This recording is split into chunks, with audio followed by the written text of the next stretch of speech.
আসসালামু আলাইকুম সবাইকে। আজকের ভিডিওটি বিষয় হচ্ছে আমার স্ক্রিনে দেখতে পাচ্ছেন লোগো ডিজাইনটা। এখানে BWT এই তিনটা ট্যাগ দিয়ে আমি একটা লোগো ডিজাইন করছি। এই ধরনের লোগো ডিজাইনটা কিভাবে আপনারা অ্যাডোবি ইলাস্ট্রেটরের মাধ্যমে করতে পারবেন সে প্রচেষ্টা দেখানো হবে। যদি আপনার আগে থেকে এই ধরনের ডিজাইন সম্পর্কে জানা থাকে তাহলে আপনি ভিডিওটি স্কিপ করতে পারেন, আর যদি জানা না থাকে তাহলে ভিডিওটি স্কিপ না করে দেখুন। তো চলুন শুরু করি। শুরু করার আগে এখনও যারা আমার পেজটি ফলো দেননি প্লিজ আমার পেজটিকে ফলো দিয়ে একটা লাইক দিয়ে আমার ভিডিওটি শেয়ার করে দিন। আমরা এই লোগো ডিজাইনটা করার জন্য প্রথম চলে যাব অ্যাডোবি ইলাস্ট্রেটরে। এখান থেকে আমি এটাকে ডিলিট করে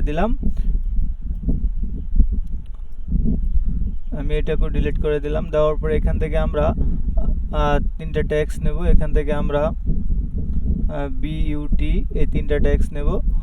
নেওয়ার পরে এখান থেকে আমরা এটাকে একটু বড় করে নেব। বড় করার পরে এখান থেকে আমরা রাইট বাটন ক্লিক করব, তারপরে ক্রিয়েট আউটলাইন করে নিব, তারপরে আবারও রাইট বাটন ক্লিক করে আনগ্রুপ করে নিব। তারপরে এটাকে আমরা একটু শিফটটাকে ধরে আমরা এটাকে এভাবে নিয়ে আসব। আসার পরে এটাকে আমরা অল্টারটা প্রেস করে একটা কপি করব। আমরা এটাকে ঠিক আছে একটু জুম করে দেখে নেব। তারপরে টিটাকে আমরা শিফটটাকে ধরে আমরা এখানে বরাবর বসিয়ে নিব।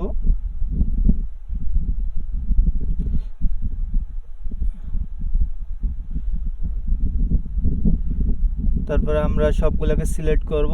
সিলেক্ট করে আমরা এখান থেকে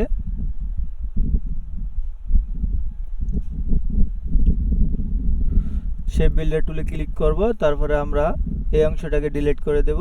তারপরে আমরা এটাকে এভাবে ড্র করে দেব। ড্র করার পর এখন আমরা এই অংশটাকে সিলেক্ট করব। সিলেক্ট করে আমরা এটাকে একটু চাপিয়ে নেব। তো চাপানোর পরে আমরা এখানে এই অংশটাকে ডিলিট করে দেব। এখানে একটু হালকা একটু আছে, এটাকে আমরা শেপ বিল্ডার টুলের মাধ্যমে এই অংশটাকে ডিলিট করে দেব। তারপরে এটাকে আমরা এভাবে ড্র করে নেব। এটাকে আমরা এভাবে মিলিয়ে দিব, একটা শেপ করে নেব এখান থেকে। এটাকে আমরা তারপরে এটাকে আমরা সিলেক্ট করব। সিলেক্ট করে আমরা চলে যাব অবজেক্ট থেকে পাথ, এখান থেকে অফসেট পাথে ক্লিক করব। তারপর এটাকে আমরা এখানে 3 দিয়ে রাখবো। তারপর ওকে দেব। তারপর সবগুলোকে এখান থেকে সিলেক্ট করব। সিলেক্ট করে আমরা এখান থেকে শেপ বিল্ডার টুলের মাধ্যমে এই অংশগুলোকে আমরা ডিলিট করে দেব।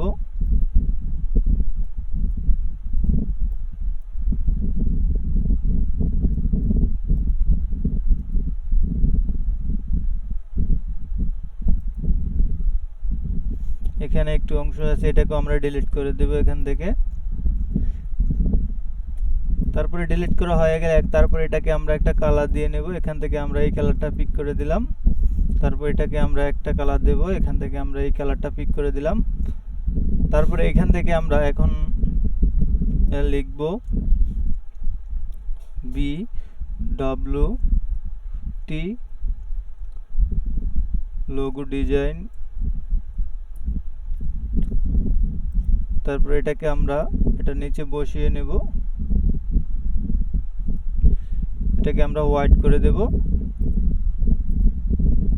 তারপরে এটাকে আমরা গ্রুপ করে নেব। এখান থেকে গ্রুপ করার পরে এখন আমরা এটাকে মুকআপ করব।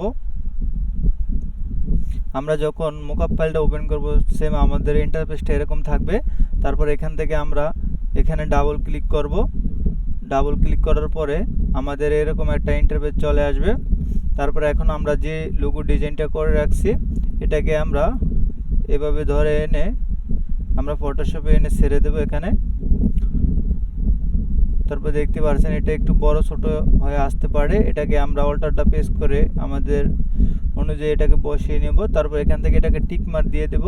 তারপরে নিচে যে আইকনটা আছে এটাকে আমরা অফ করে দেব। তারপরে কিবোর্ড থেকে Ctrl+S প্রেস করব। তারপর দেখতে পাচ্ছেন আমার লোগোটা সেভ হয়ে গেছে। এখান থেকে আমরা এখানে যদি ক্লিক করি তাহলে আমাদের লোগোটা এখানে চলে আসছে। তো আমরা খুব সহজে এই লোগো ডিজাইনটা করে ফেলছি। তো ভিডিওটি ভালো লাগলে অবশ্যই আমার ভিডিওটি একটা লাইক দিয়ে আমার ভিডিওটি শেয়ার করে দিবেন।